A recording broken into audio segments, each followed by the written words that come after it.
한 세 사람에 관한 이야기를 이제 이스라엘과 관련된 사람들, 또 이스라엘을 위해서 기도하는 사람들은 굉장히 많아요. 한 세 사람 대체 뭘까? 한 세 사람. 여러분, 한 세 사람이 뭐예요? 한 세 사람. 그래도 궁금하신 분들은 유튜브로 설교를 들으셨을 거잖아요, 그죠? 근데 그 한 세 사람에 대한 것들을 이렇게 제가 이렇게 들으면서 도저히 뭐라는가, 그 만족이 안 돼요. 대체 한 세 사람이 뭔데 자꾸 한 세 사람이라는 이야기를 하는데 이게 뭐랄까, 감동도 안 되고 설득도 안 되는 거예요.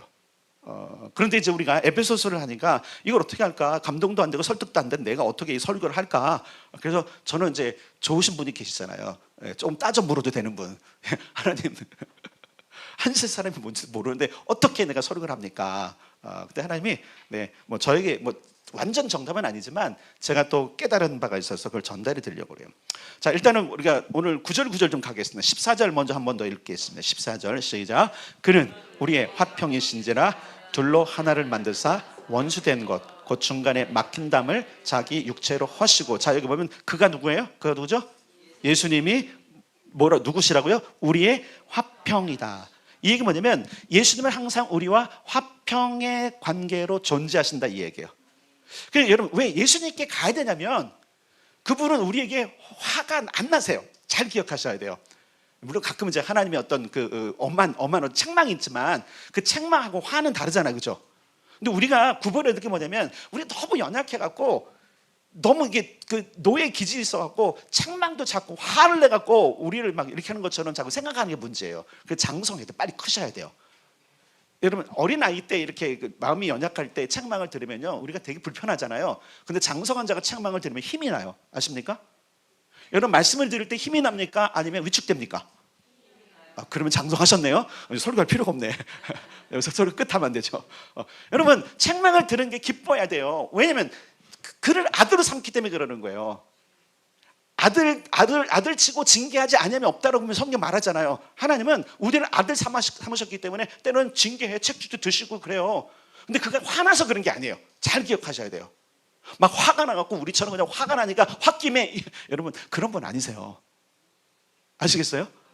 그분은 항상 화평의 평안의 상태세요. 그분은 우리의 화평이신지라, 평화이신지라. 결국 그분 뭐냐면 상속자에게 절대 진노하지 않으니까 제발 여러분 너무 두려워하지 마세요. 하나님을. 세상이 진노를 받을 때 우리가 거기 끼어서 좀 그런 거지. 이해되세요? 상속자들에게 진노하지 않으세요. 이미 상속자 만드셨잖아요. 자, 여기 보면 그런데 둘로 하나를 만드사. 여기서 둘은 유대인과 이방인을 말해요. 둘을 하나로 만든다. 하나로 만든다. 자, 그리고 뭐냐면 중간에 원수된 것, 그 중간에 막힌 담을 자기 육체로 허시고 그랬어요. 이게 뭐 분리 장벽을, 베를린 장벽이 무너졌던 것처럼 그렇잖아요. 독일이 두 나라로 돼 있어갖고 왕래를 못할 때 그 장벽이 무너짐으로 말미암아 하나가 됐던 것처럼 우리도 그런 소원 있잖아요. 우리의 소원은 통일하면서 남과 북이 하나인데 지금 요즘 그 정세를 보면서 이거 지금 이것이 제대로 온전하게 우리가 원하는 정말 평화 통일이 될까라고 하는 좀 뭐랄까 안타까움이 좀 있어요. 안타까움이.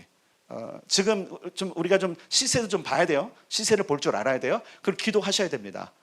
이대로 가다간 한국도 사회주의 될 것 같아요. 진짜 그런 염려가 돼요. 뭐 그래도 하나님은 하나님 나라 일을 하시고요. 그렇잖아요. 뭐 공산 국가라고 그래서 뭐 예수 안 믿는 사람이 없는 건 아니잖아요. 다 있잖아요, 그죠? 근데 이제 그때가 되면 어떻게 되는 거죠? 고난이 더 심한 거죠. 그리고 그리스도 복음이 위축되겠죠. 그런 나라가 되면 안 되잖아요. 근데 지금 그 대통령이 탄핵되고 파면된 이후로 지금 보는 정세들이 그럴 것 같아요. 이 막힌 담을 좀 평화 공의로 이렇게 헐고 하나가 되면 좋은데 전체적인 정세를 보면 여러분, 대한민국의 그 운명과 모든 것들은 우리끼리 아니잖아요. 아시겠어요? 우리끼리 얘기하는 사람은 지금 국제 정세를 모르는 사람들이에요. 국제 정세 전체를 보면 대한민국과 북한의 모든 그 앞으로의 모든 것들은요 그 큰 힘을 가지고 있는 세력들에 의해서 움직이는 거예요. 이해하셔야 돼요. 그래서 우리가 기도하는 것은 여러분 보세요. 에베소서에 있는 것처럼 고린도서에 있는 것처럼 정사와 권세와 어둠의 세상 주관자들과 그죠? 그들을 상대하는 거죠, 우리가. 그러니까 여러분 여기서 기도하는 게 별거 아닌 것 같은데 여러분들이 기도하는 것 자체가 세상의 영적인 세상에 굉장히 큰 충격을 주는 거예요. 우리가 기도하면 이 대한민국을 위해서 기도하는 것들이 사실 대한민국을 덮고 있고 대한민국에 영향을 주는 전 세계에 영향을 미치는 거란 말이에요. 그래서 왜 우리 교회가 중요해요? 참 보세요. 3개월 동안 우리를 침묵하게 하신 이유가 윤통의 임기가 이걸 끝이구나를 알은 거예요. 그렇잖아요. 굉장히 중차대한 때에 우리로 하여금 침묵하게 하신 이유는 뭐예요? 저는 그렇게 해석했어요. 누가 뭐 상관없이. 임기가 끝났기 때문에. 그래도 우리가 시작할 때 지난주 한 주간 기도했지만 그러면서 제가 어떤 생각이냐면 우리 역할이 정말 중요하구나. 저는 이렇게 생각했어요. 만약에 우리가 그 3개월 동안 정말 집중적으로 하고 기도했다면, 그렇게 하나님께서 시키셨다면, 아니, 우리가 했기 때문이 아니라 하나님이 우리에게 하셨다면 윤통이 다시 제대로 했을 텐데 라고는 마음이 있는 거예요. 돌아보니 그렇잖아요. 우리가 침묵하게 만드신 이유가 뭘까? 네, 여러 가지 일들을 생각해 볼 수 있어요. 뭐 지금 다 정리할 수 없고 또 그렇게 결론 내릴 수는 없지만, 중요한 거는 여러분 기억하세요. 여러분 한 사람 한 사람이 여기서 기도하는 것이 얼마나 중요한지를 사실 우리에게 교훈하신 거예요. 그래서 제가 좀 놀랐어요. 우리를 보시는 게 그냥 대충 보시는 게 아니구나. 여러분 한 사람 한 사람 여기 쓰는 거 너무너무 귀하게 보세요. 그리고 그런 자들을 찾으세요. 자, 보세요. 막혔던 담을 허시는 이 작업을 위해서 예수 그리스도께 희생이 되셨어요. 근데 여기 보니까 원수된 것이래요. 원수된 것. 원수된 것들을. 자, 요건 조금 이따 이제 좀 말씀을 드릴게요. 어쨌든 보니까 그 14절에 보니까 이 원수된 것을 자기 육체는 뭐죠? 예수님 몸 십자가로 허물어 버리셨대. 근데 여기 막힌 담이라고 하는데, 이 막힌 담이 뭐냐면 유대인과 이방인을 분리할 수밖에 없는, 이것이 있으면 그냥 분리될 수밖에 없어. 말 그대로 여러분 지금 여기 통로가 있잖아요. 이 통로가 있는데 이 통로는 사실 분리해 놓은 거잖아요. 맞습니까? 이거 분리 안 하려면 붙이면 돼요. 붙이는 것은 그죠? 물리적인 힘이 필요한 건데, 영적인 세계도 마찬가지인 거예요. 영적인 세계에도 물리적인 힘이 있으니까 예수께서 자기의 몸을 희생함으로 말미암아 그 벽을 허무셨다. 근데 그 벽이 뭐냐? 15절에 나와요. 15절에 시작. 법조문으로 된 계명의 율법을 폐하셨으니 이는 이 둘로 자기 안에서 한 세 사람을 지어 화평하게 하시고. 아멘. 유대인과 이방인에게, 특히 이방인들은 잘 모르는데 유대인에게 있었던 이방인을 향한 강력한 엄청난 높은 격은 뭐냐면 법조문으로 된 계명의 율법이에요. 이건 뭐 일종의 주종 계약서예요. 근데 이걸 파기하셨다. 그러니까 하나님께서 율법을 주심으로 말미암아 어떤 그 율법 안에 어떤 것이 있죠? 너희는 선민이고 쟤는 아니야. 그러니까 요즘 우리가 이제 대체 신학 가운데서 기독교인들 우리가 선민이고 안 믿는 사람은 전부 다 저 망할 놈들, 이렇게 보면 안 되는 거예요. 근데 이미 유대인들은 워낙 율법, 그러니까 그 유대인들은 그 온전한 믿음이 있는 게 뭐냐면 그 율법이 하나님의 기준이랑 알아서요. 그래서 그 율법을 딱 해놓고 법 밖에 있는 자들은 멸망할 존재들로 아예 그냥 여기 인식이 돼 있어요. 왜? 평생 그들은 그 법 안에 사니까. 그래서 할례를 받았느냐 안 받았느냐가 굉장히 중요하잖아요. 맞죠? 그들은 너무 중요한 거예요. 너희들이 선택받은 민족이냐 아니냐가 너무 중요한 거예요. 왜냐면 이미 어렸을 때부터 법조문으로 된 그 계명의 율법이 이 안에 있거든요. 그래서 도저히 말 그대로 유대인으로 자기 자신의 정체성을 바꾸지 않으면 다 망하는 거예요. 자, 이게 너무 중요한 거예요. 자, 오늘날 수많은 유대인들 중에서 그리스도인들을 거부하는 유대인들이 있어요. 이들이 누굴까요? 정통파 유대인들. 이들은 여전히 이걸 가지고 있어요. 법적으로 된 계명 율법을 가지고 있기 때문에 네가 예수를 믿던, 네가 성경을 믿던 상관없어. 너는 유대인이 아니기 때문에. 그래서 여러분, 유대인으로 여기서 개종 말고 유대교로 개종을 해야 되겠지만, 요즘은 그래요. 유대교로 개종해야 유대인 취급을 해요. 그래서 메시아적 주들 있잖아요. 메시아적 주들. 본질상 유대인인데 예수를 믿는 사람들은 유대인으로 잘 취급을 안 해. 종교도 유대교여야 되는 거예요. 그 종교 유대교는 뭐냐면 법조문으로 된 계명의 율법 안에 사는 것을 말하는데, 이 테두리, 이 장벽이 너무나 높은 거예요. 그러니까 하나님께서는 사실 이스라엘 백성들로 하여금 이 율법, 이 계명을 가지고 수많은 사람들을 계몽하고 깨우치게 해서 하나님을 알도록 하는 거예요. 그러니까 바울이 그러잖아요. 바울 시대에 신약 없었습니다. 잘 기억하세요? 바울이 뭐냐면 성경에 하나님을 알만한 것이 가득하다 이래요. 그러니까 율법으로 주셨던 그것이 결국은 하나님을 찾아가는 통로가 돼야 되는데, 유대인들 관점에서는 니네는 이 율법 안에 들어올 수 없어, 절대로. 그러니까 하나님은 다 열어놓으셨는데 누가 닫고 있었어요? 유대인이 다 닫고 있던 거예요. 그걸 얘기하는 거예요. 근데 그걸 누가 깨트렸어요? 예수님이 깨트려 버리신 거예요. 왜? 율법에 의하면 피가 아니면 사함을 받지 못해. 그러니까 얘네들은 유월절도 지키지 않고 할례도 받지 않고 율법을 지키지 않은 아이들이기 때문에 얘네는 완전히 멸망한 자들이에요. 그걸 이방인들을 그렇게 취급했고 결국은 하나님이 열방을 향해서 하나님을 나타내기 위한 그 귀한 것들을 가둬버린 거예요.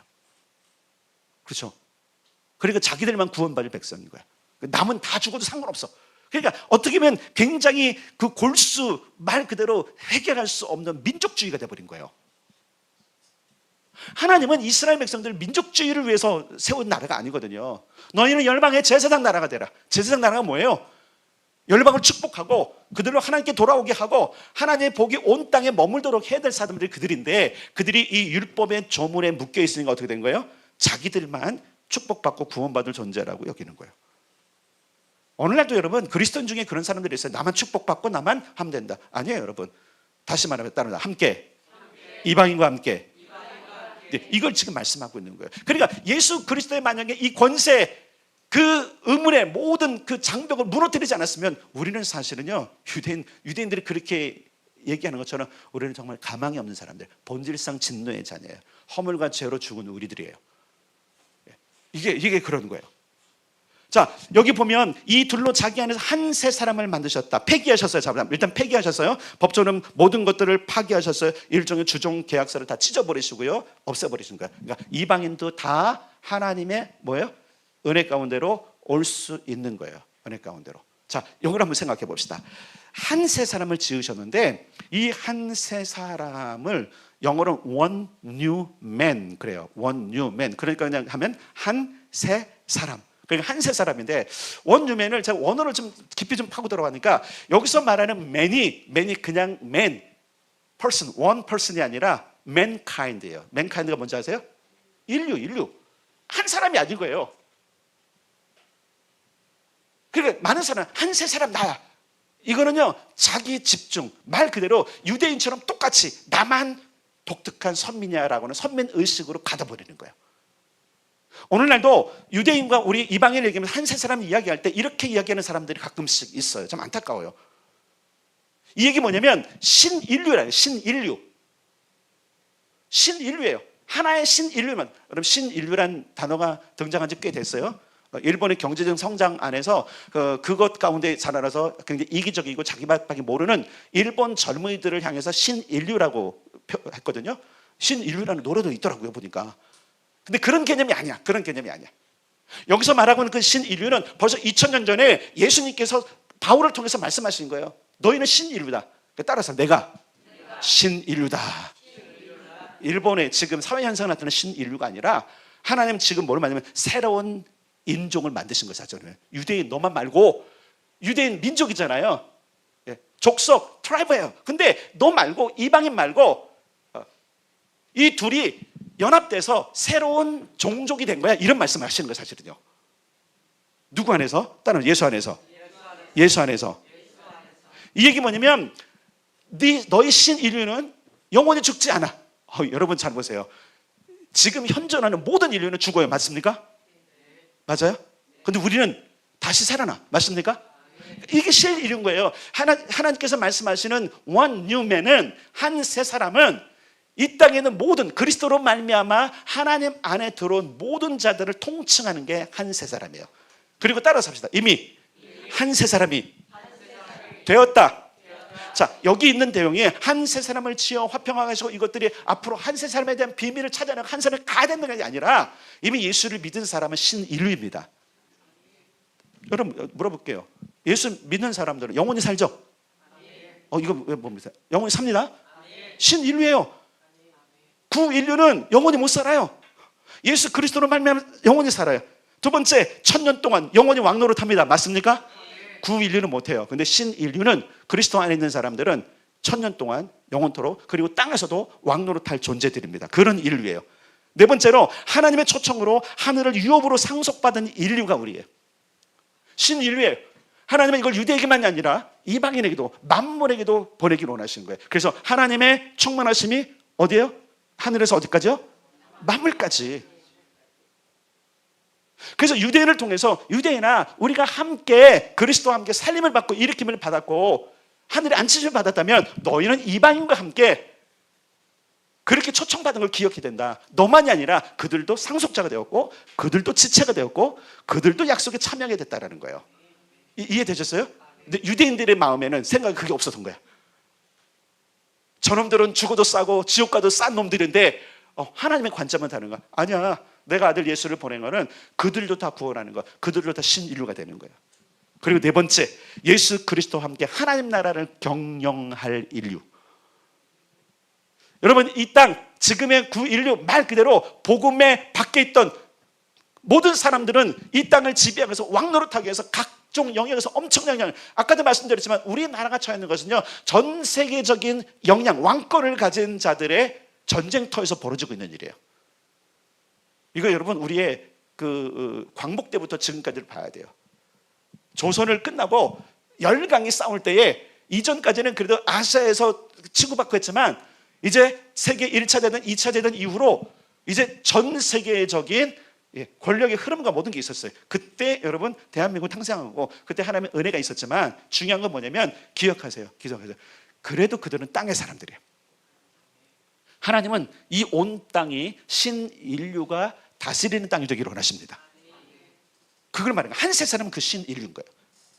그리고 세 번째 보니까 오늘 뭐냐면 화평하게 하셨다. 이 둘로 한 사람을 화평하게 하셨다. 그동안 원수예요. 원수라는 것은 어떤 거를 말하면 원수는 이런 상태를 말하는 거예요. 막 증오심이 일어나고. 그래서 여러분 그 중세 때 이 유대인과 그 기독교인 간에 증오심이 너무 세갖고 그렇잖아요. 특히 이 이방인들에게 유대인에 대한 증오심이 이게 사단이 준 거니까 얼마나 많이 죽였어요. 걔네 미워. 이게 뭐냐, 용서하지 못하는 거거든요. 근데 여러분 예수 그리스도의 이 십자가 사건은 용서의 사건이거든요. 화평이에요. 화평은 용서된 거예요. 근데 이 바로 원수된 거, 증오심을 가진 사람들 사이에 예수 그리스도로 말미암아 화평을 이루신 분. 그러면서 화평하게 하자. 그래 뭐라냐, 옥신각신하지 마, 야 얘들아. 나는 니들 다 똑같은 아들로 봐. 그렇게 말씀하신 거예요. 그리고 정죄하지 말라고 하시는 거예요. 오늘날 굉장히 많은 교회 안에서 중요한 어려움이 뭐냐면 정죄하는 거예요. 정죄가 뭔지 알죠? 다 죄인 취급하는 거예요. 그리고 그걸로 판단하는 거예요. 말 그대로 네 눈에 있는 들보는 못 보면서 다른 사람에 있는 티를 가지고 자꾸 하는 건 정죄라 그랬어요. 그거 용서하지 않았어요. 저렇게. 그래서 여러분 우리가 신인류예요. 아멘. 그럼 우리는 관점을 바꿔야 돼요. 미워하는 사람이 있으면 안 돼요. 예수님이 누구를 미워하세요? 죄송하지만 성경 전체를 보면 예수님은 미워하는 사람이 없어요. 미워하는 사람이 없어요. 왜 그러세요? 다 그분의 작품이에요. 다만 안타까워하시고 마음이 아파하세요. 네, 타락하고, 그렇죠? 하나님의 복음으로 오지 않기 때문에 그러는 거예요. 여러분, 그러므로 주께서 나를 대하듯 우리도 화평으로 존재해야 되고요. 그래서 교회 안에서, 가정 안에서 여러분들이 어디를 가든지 화평한 사람이 돼야 돼요. 이게 그냥 무조건 지라는 게 아니라, 여러분 그게 아니라 그리스도 예수께서 좋은 관계를 했듯이, 예를 들어서 거예요. 나한테 잘못한 사람에 대해서 증오하고, 그렇죠? 용서하지 못하는, 정죄하는 것을 하지 말라는 거예요. 그래서 주기도문이 뭐랬어요? 오늘 나에게 죄 지은 자를 용서하여 준 것 같이 나를 용서해 주십시오. 여러분 그렇잖아요. 살다 보면 교회도 그렇고 어디도 그렇고 미운 사람이 있어요. 미운 사람. 근데 이 미운 감정을 계속 가지고 키우는 것을 증오라고 하고 이것을 원수 삼는다 그래요. 막 전쟁에서 원수 삼는 게 아니라 나한테 피해 준 사람에 대해서 내가 방어 기제를 발휘함으로 말미암아 용서하지 못한 것을 원수됐다 그래요. 집안에 원수가 있어요. 네, 여러분 그리스도 예수께서 우리를 화평케 하신 걸 기억하셔야 돼요. 그 관계를 푸십시오. 용서하셔야 됩니다. 네, 이게 굉장히 중요한 거예요. 자, 고린도후서 5장으로 가겠습니다. 고린도후서 5장. 조금만 앞으로 가시면 돼요. 에베소서, 갈라디아서 전에 고린도후서 5장으로 가겠습니다. 그리고 고린도후서 5장은 좀 이따 한 번 더 갈 거니까 고린도후서 5장 18절 19절. 모든 것이 시작. 모든 것이 하나님께로서 났으며 그가 그리스도로 말미암아 우리를 자기와 화목하게 하시고 또 우리에게 화목하게 하는 직분을 주셨으니 곧 하나님께서 그리스도 안에서 계시사 세상을 자기와 화목하게 하시며 그들의 죄를 그들에게 돌리지 아니하시고 화목하게 하는 말씀을 우리에게 부탁하셨느니라. 아멘. 보세요. 죄를 그들에게 돌리지 않는데요. 예수님조차도. 근데 우리는 우리에게 잘못한 사람을 용서해야 되는데 다 탓하고 있고 다 거기 돌리고 있고 계속 증오심을 갖는다면, 근데 여러분 고린도후서 뭐라 하냐면 화목하게는 직분을 줬다. 너는 이거 해도 되고 안 해도 되는 게 아니라니까요. 용서는 반드시 해야 됩니다. 화목하는 건 반드시 해야 됩니다. 왜냐면 직분이에요. 직분. 그냥 화목하는 게 아니라 바울은 이렇게 말하고 있어요. 모든 예수를 믿는 자들은 원수된 것을 끊어내야 될 사람이라고 지금 말씀하고 있는 거예요. 자, 16절로 가겠습니다. 오늘 에베소서 2장이에요. 2장 16절 시작. 또 십자가로 이 둘을 한 몸으로 하나님과 화목하게 하려 하심이라. 원수된 것을 십자가로 소멸하시고, 십자가로 원수된 것, 그 저주와 정죄와 증오심을 다 깨버리셨어요. 자기 몸에 짊어지고 가셨어요. 어떻게 보면 인류가 했던 모든 것에 대해서 하나님이 증오할 수밖에 없으세요. 말 그대로 사람 증을 한탄한 적도 있으셨잖아요. 노아 때에 한탄. 예수께서 그 모든 짐을 십자가로 지고 가서 다 소멸해 버리셨대요. 그러니까 결국은 이런 거예요. 하나님께도 남아 있을 수 있는 그 모든 것들을 소멸해 버리셨대요. 소멸은 뭔지 아시죠? 태워 없애버렸다는 거예요. 묻어두면 흔적은 남지만 태워 없애버리는 것은 흔적조차 없는 겁니다. 이 얘기 뭐냐면 하나님께서 그 죄 지은 자들, 그 죄의 모든 것들을 다, 우리는 그러잖아요. 동에서에서 먼 것처럼 좀 밀어버리고 덮어버리셨잖아요. 신인류는, 따라합니다. 신인류는 죄사함 받은 자들이다. 자, 여러분 죄사함 받았습니까? 안 받았습니까? 우리는 받은 겁니다. 아멘. 무슨 얘기인지 아시겠어요? 죄사함 받은 거예요. 물론 우리가 삶에서 계속 죄를 짓고 허물이 있을 수 있어요. 그건 계속적으로 해결하면 돼요. 이미 해결하셨기 때문에. 흔적이 있어요. 우리 안에 죄의 흔적이 있고, 그죠? 악한 흔적이 있기 때문에 계속 그것이 우리의 생각과 행동으로 나오지만 이미 화평을 이루신 그분 앞에, 그래서 우리가 십자가 앞에서 우리의 죄를, 허물을 자꾸 고백하는 거. 그래서 우리가 주일마다 하잖아요. 허물과 죄를 고백하자고. 이 시간 놓치지 마세요, 여러분. 언제 또 합니까? 안 하잖아요, 일주일 내내. 이 시간에라도 하나님, 한 주간 살아오니까 이런 허물이 있었고 이런 죄악이 있었는데 이것을 제거하시고 깨끗하게 하시고 나를 받아준 주님께 감사합니다. 이 기도 너무 중요하거든요. 이미 여러분, 우리는 사잠을 받은 사람 맞습니다. 신유가 맞습니다. 그러나 예전에 종되었던, 죄의 종되었던 흔적들이 있기 때문에 그러는 거예요. 그런데 오늘 16절에 뭐라고 그랬죠? 이 모든 것들을 소멸해 버리셨다. 자, 17절도 읽겠습니다. 시작. 또 오셔서 먼데 있는 너희에게 평안을 전하시고 가까운 데 있는 자들에게 평안을 전하셨으니. 아멘. 사도예요, 사도. 이분은 그리스도는 하나님의 사도라고 그러잖아요. 뭘 전하러 오셨어요? 사도인데 평안. 근데 평안을 전하러 온 사람은 어떻게 해요? 잡아 죽인 거예요. 그것을 성경이 얘기하잖아요. 너네가 십자가에 죽으신 그분은 평안을 전하러 온 사도였어. 가끔 우리가 영화 볼 때 그러잖아요. 이제 사절단을 보내잖아요. 사절을 보내는데 막 그냥 정탐꾼이라고 죽이는 경우도 있잖아요. 아니, 이 사람 평안을 선포하러 왔는데 예수님이 그렇게 돌아가시는 거예요. 분명한 것은 평안을 전하러 오셨다라는 거예요. 근데 그것을 위해서 자기 몸을 희생한 십자가를 지셨다라는 거죠. 자, 18절 마지막 절 한번 읽겠습니다. 시작. 이는 그로 말미암아 우리 둘이 한 성령 안에서 아버지께 나아감을 얻게 하려 하심이라. 아멘. 그렇게 하신 이유가 뭐예요? 우리 둘, 유대인과 이방인이 다 한 성령 안에서 아버지께 나아감을. 히브리서 4장 16절. 그러므로 우리가 긍휼하심을 받고 때를 따라 돕는 은혜를 얻기 위하여 은혜의 보좌 앞에 담대히 나아갈 것이니라. 아멘. 요게 가능하도록 하신 분이 예수님이세요. 과거 이스라엘 백성들은요, 하나님의 그 하나님이라는 그 존함 자체도 부르기를 되게 두려워했던 사람들이었어요. 글을 쓸 때도 그래서 예전에 필사가들은 뭐냐면 야훼 네 글자가 네 글자. 야훼를 네 글자 쓸 때 그걸 쓸 때마다 목욕을 했어요. 감히 부를 수 없어서 아도나이라고 그랬어요. 아도나이. 야훼의 이름 부르는 거예요. 그러니까 그만큼 하나님은 두렵고 떨린 분이었는데 뭐라고 그러냐면, 아니야, 두렵고 떨린 분이 아니야. 너희 아버지야. 온 인류의 아버지야. 그분께 담대히 나아가야 돼. 마치 이럴 수 있는 거예요. 아버지께 나아가면 저주를 받을 수도 있고 축복을 받을 수 있는, 어떻게 보면 모 아니면 도의 그런 모험을 하는 것처럼 이스라엘 백성들은 하나님을 이해했단 말이에요. 그런데 뭐라 그래요? 아니야. 여러분, 아직도 하나님은 두려우십니까? 무서우십니까? 벗어나기를 축복합니다. 사실 하나님 우리를 반기세요. 나와라, 가까이 나와라. 네가 죄가 있어도 괜찮다. 허물이 있어도 괜찮다. 잘못해도 괜찮다. 나와라. 넌 내 자녀야. 종은, 잘 기억하세요. 종의 마인드를 가지고 있는 사람은요, 혼날까 봐 두려워서 못 와요. 그래서 우리가, 여러분, 물론 이제 우리가 이제 뭐 왜곡된 것이 있었지만, 근데 진짜 당당한 아들은요, 아버지가 당당하게 나옵니다. 여러분, 물론 이제 우리가 좀 겁도 먹고 그렇지만, 뭘 깨도 종은 매 맞을까 봐 두려워서 못 오는데, 아들은 아버지가 또 하나 사놓을 거야. 그래서 그래요. 아빠, 나 저거 깼는데? 요게 진짜 아버지와 아들의 모습이에요. 잘 기억하십시오, 여러분. 우리는 연약해서 죄를 지을 수밖에 없어요. 근데 이것을 그냥 무조건 허용하면 안 돼요. 안 하려 노력을 해야 돼. 그러나 그럼에도 불구하고 하나님은 우리를 맞아주십니다. 받아주십니다. 수용하십니다. 그리고 다시 지원하십니다. 이게 아버지인 거예요. 실수해도 용서하는 게 아버지예요. 말썽을 부려도 받아들이는 게 아버지예요.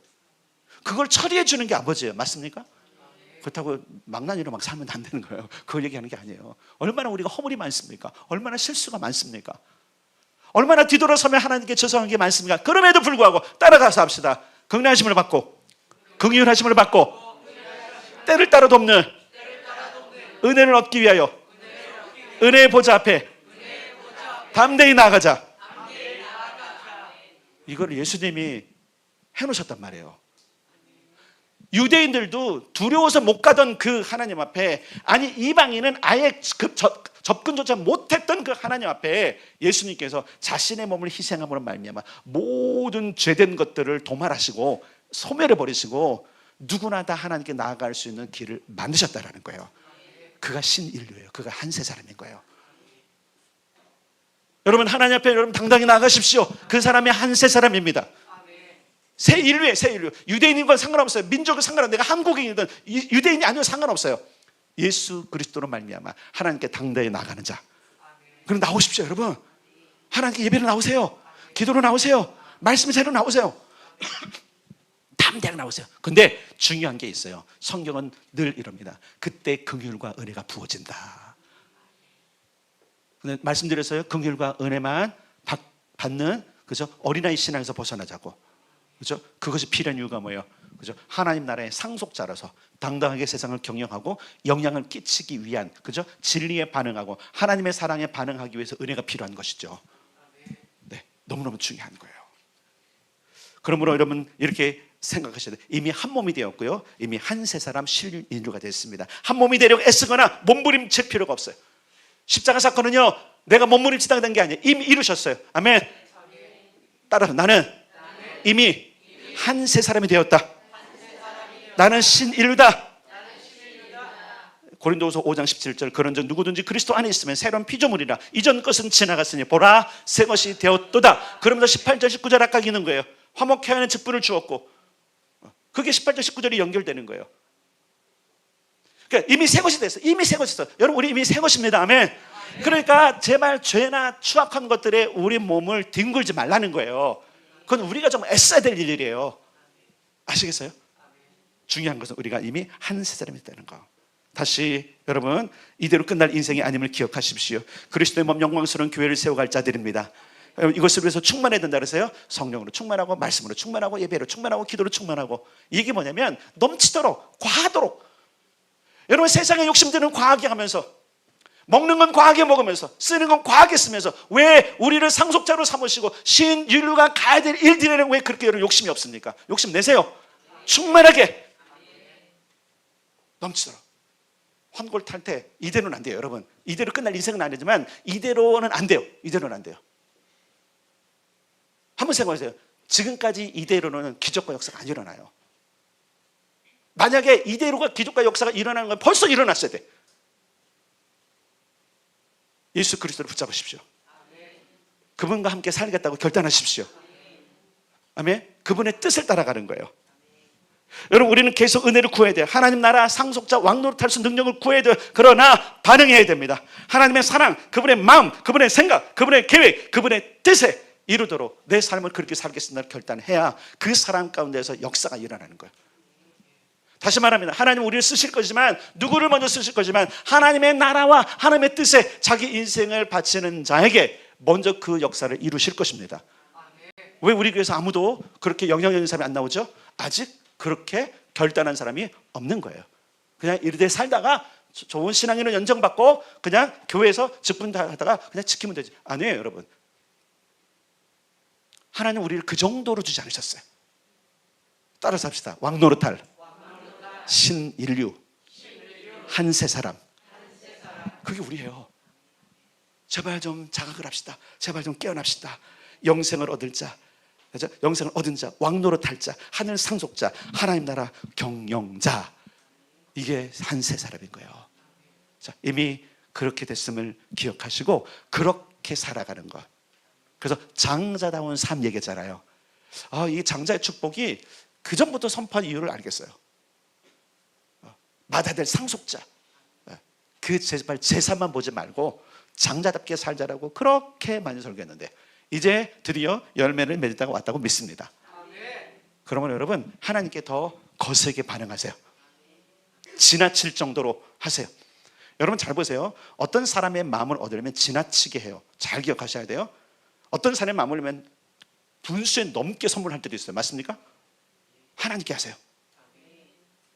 달라져야 돼요, 여러분. 섬기는 거 달라져야 되고요, 헌신하는 거 달라져야 되고요, 희생하는 거 달라져야 돼요. 제가 지난주 한 주간에 중보기도 팀장, 쉘터지기, 또 항전팀장 모았어요. 그분들에게 하신 말씀이 이거예요. 제가 뭐냐면 이제 분수에 넘게 해라, 더 해라, 더 헌신해라. 이대로는 안 된다, 이거예요, 사실은. 오늘 결론을 맺어주는 겁니다. 지난 주간에 그 3일 동안 여기 와서 저와 함께 얘기했던 모든 리더분들, 여러분 이제 분에 넘치게 하셔야 됩니다. 지나치게 하셔야 됩니다. 그렇지 않으면 기적이 일어나잖아요. 적당히 대충 내가 장로 노릇하고 목사 노릇하고 권사 노릇하고 가는 거, 여러분 하나님 나라 합당하지 않습니다. 희생합시다. 헌신합시다. 분에 넘치도록, 그분이 감격하도록. 여러분 자녀 중에도 부모를 감격시키는 자녀들이 있어요. 아십니까? 어떤 자녀들이죠? 가만히 조용히 있는 자녀? 아니요, 그렇지 않아요. 그래 가끔씩 부럽잖아요. 저렇게 부모의 마음을 참. 네, 애쓰면 됩니다. 할 수 있습니다. 자, 오늘 본문 전체를 정리할게요. 한 세 사람, 한 몸의 비밀이 뭐냐? 그 비밀은 나라는 거야. 나. 우리 자신이라는 거야, 자신. 우리가 이미 한 세 사람이 되었습니다. 유대인과 한 몸이 되었습니다. 그리스도와 함께 아름다운 일을 할 것입니다. 자, 그래서 함께만 정리합시다. 십자가를 통해, 세례를 통해 함께, 누구와 함께? 그리스도와 함께 십자가, 그리스도와 함께 부활, 그리스도와 함께 승천의 이름. 내가 이방인과 함께, 나와 이방인이 함께 상속자가 되고, 나와 이방인이 함께 지체가 되고, 나와 이방인이 함께. 유대인이 볼 때 우리는 그렇게 받아들여진 자들이에요. 이제 우리가 다른 이들을 받아야 될 때입니다. 그래서 이제 힘을 쓰셔야 돼요. 힘 쓰셔야, 지키십시다. 네, 하나님의 놀라운 역사들이 한 몸됨과 한 사람의 비밀이 나라는 걸 기억하시고 그 역사가 우리 삶 가운데 일어나도록 우리 결단합시다.